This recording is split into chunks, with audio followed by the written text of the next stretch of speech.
Okay, in this video we're going to be looking at budgetary policies designed to promote equity, and then in the next video we're going to look at budgetary policy initiatives designed to promote efficiency.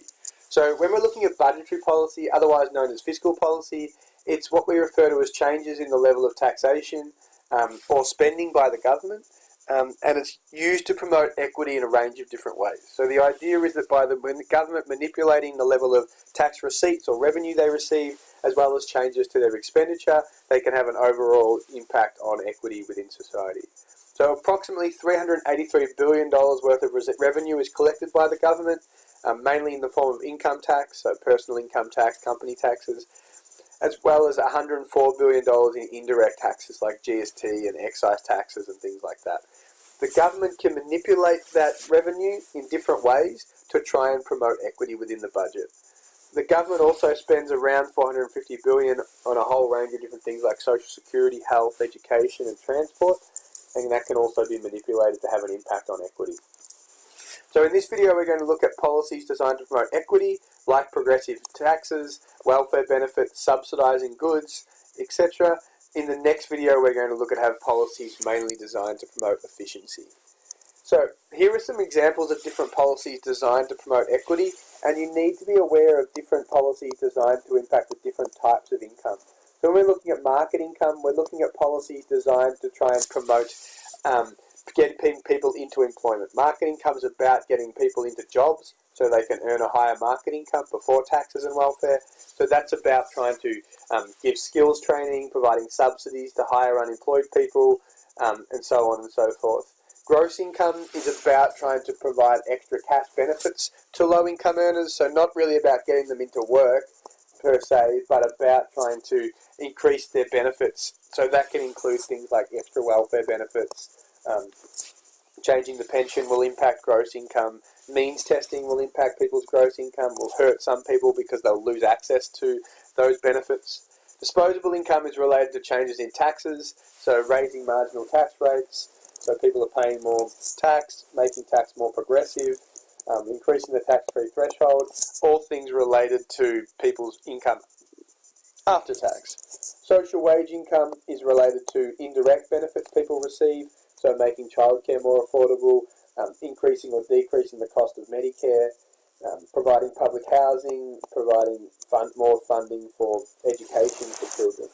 And final income is about changing to indirect taxes. So whether that's increasing GST, broadening the GST base, increasing excise taxes, all of these will have a negative impact on equity because they're regressive taxes, and then also like the luxury car tax, which may improve equity because it's going to hurt high-income earners.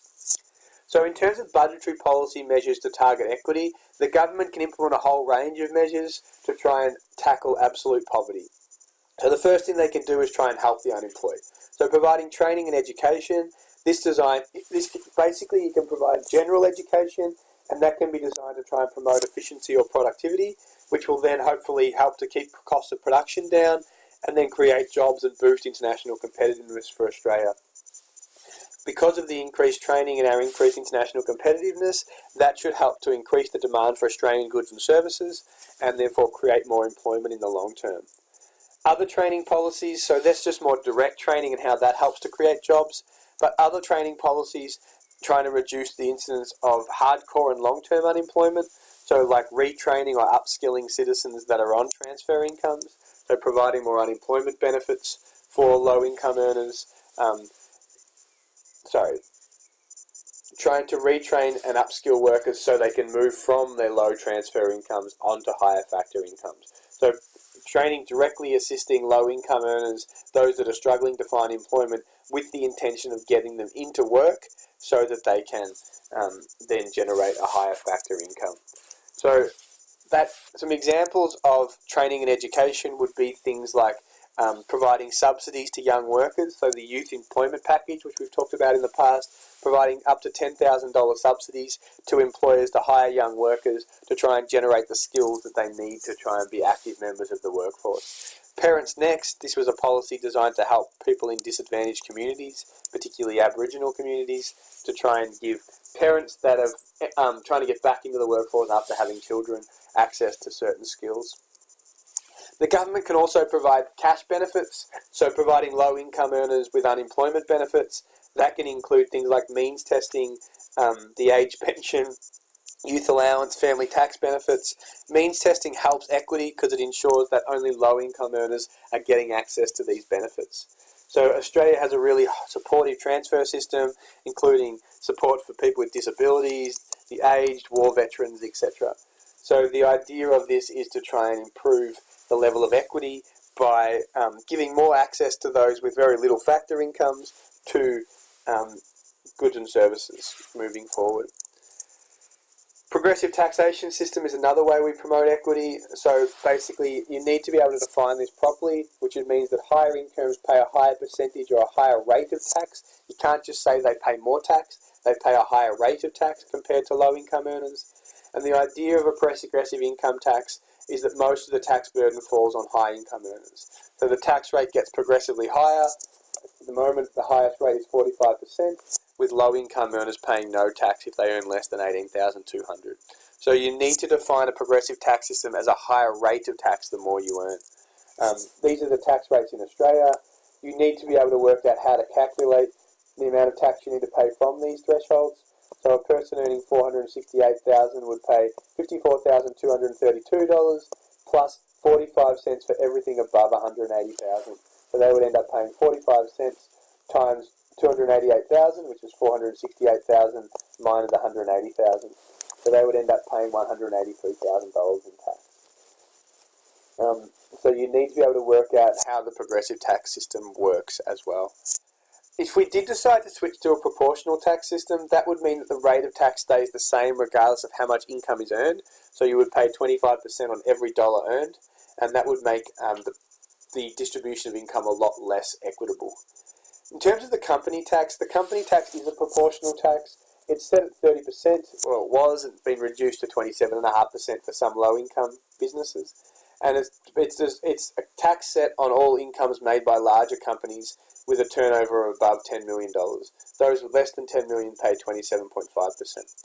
Big companies who earn more profits pay significantly more tax compared to smaller companies, but they still pay the same percentage because everyone's paying 30%. So it has changed slightly, as I said, with the movement to 27.5%, but in the past it was a proportional tax because everyone pays the same rate of tax. You still pay more if you earn more money, but you don't pay a higher rate. This is different to personal income tax, which forces higher income earners to pay a higher proportionally larger share of their income in tax, while income earners pay a smaller percentage share. The company tax are not designed to promote equity, and are mainly used to generate revenue for the government in order to promote essential services like roads, defence and infrastructure. The company tax was as high as 49%, but it's been lowered to 25% by the years 2026-2027. Lower company tax are designed to promote foreign investment, so companies overseas want to invest in Australia with the intention of earning a higher return on their money and not having to pay as much tax. That should help to promote aggregate demand and economic growth.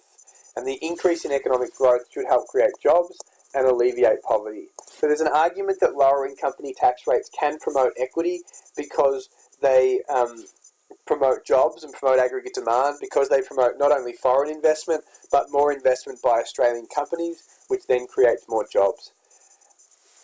Many argue for this reason lower company tax rates promote equity. However, some argue that lower company tax rates increase inequality because large companies will receive most of the benefits and they'll just pass on those increases in profits to their shareholders, who will then attract most of the benefits. So there's kind of an argument for or against. It's related to trickle-down theory, where some people argue that lowering company taxes will help low-income earners by creating more demand and jobs, where others argue that most of the benefits will flow on to richer people. The last one, in terms of non-cash benefits to low-income households, they can also provide assistance to purchase basic goods and services. That includes non-direct benefits like public housing, healthcare concession cards, subsidising education for low-income earners or providing it free of charge, in a way to try and improve their access to goods and services. So public health and education provided free and charge benefit low-income earners more because high-income earners are more likely to send their children to private schools or get private healthcare.